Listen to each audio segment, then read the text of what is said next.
Svätý Efrem Sýrsky hovorí: Moji bratia, mali by sme si dávať pozor pred zlými radami.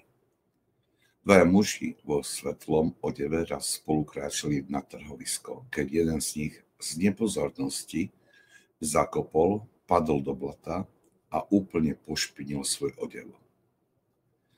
Ovládnutý závisťou sa poponáhľal strčiť svojho spoločníka do špiny, aby tak nebol jediný v špinavom odeve.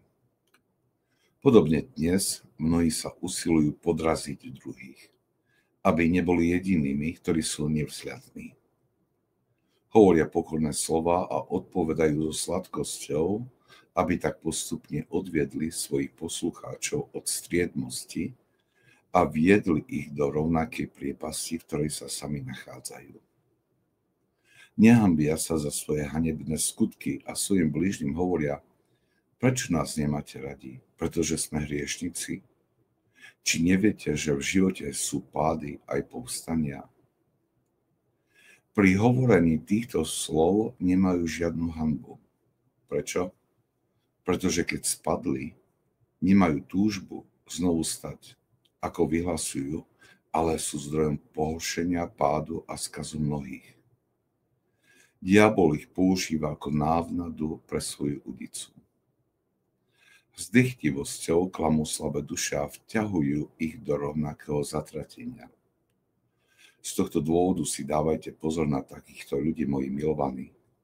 Nedovolte im, aby vás okúzlili svojimi sladkými slovami a neposlali vás k ich vlastnému večnému ohňu. A keď tieto slova boli napísané v 4. storočí, môžeme mať dojem, že vysvetľujú mnohé situácie, s ktorými sa v súčasnosti stretávame. Svätý Efrem Sýrsky tu nehovorí o strete veriaceho človeka s neveriacím, kde možno očakávať takéto pnutia.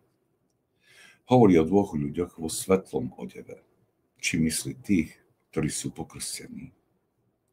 Opisuje reakciu jedného z nich po páde. Namiesto okamžitého pokánia sa v ňom prebudila žiarlivosť, ktorá nezniesla prítomnosť toho druhého v čistom odeve. Jej ovocím je túžba stiahnuť ho na svoju úroveň, aby nemusel znášať hanbu z pošpineného odevu sám.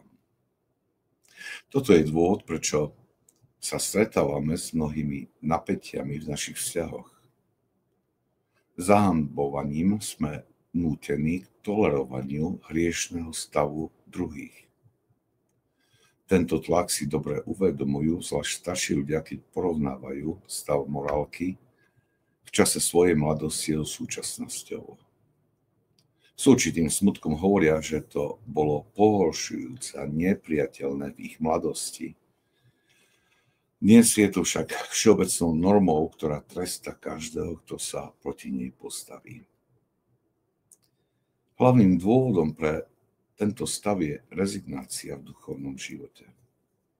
Človek po dosiahnutí nejakej úrovne dôjde k uspokojeniu a neusiluje sa o ďalší rast alebo rezignuje na zápas kvôli opakujúcim pádom v nejakej oblasti. Vo väčšine to nie je vedomé rozhodnutie pre takýto stav. Človek v ňom uviazne pomalým upustením od asketických cvičení a duchovného čítania. Ak sa duša neformuje Božím slovom a učením svätých otcov, bude sa formovať mienkami ľudí, ktorí ju obklopujú. Ľahko si tak osvojí spôsob kresťanského života, ktorý je veľmi vzdialený od evanjelia. Stála duchovná formácia je nevyhnutnou v súčasnosti. V minulosti ju čiastočne nahradzala spoločnosť, ktorá bola nasiaknutá kresťanským spôsobom života, a tak každému boli zreteľné morálne mantinely. V dnešnej dobe sa musíme vydať na cestu znovu objavenia duchovnej tradície, ktorá vzýšla z asketického zápasu tisícok svätých. Keď sa na túto cestu vydáme, veľmi rýchlo odhalíme oblasti, ktoré boli označené tlakom zo strany tých, ktorí padli a odmietli vstať.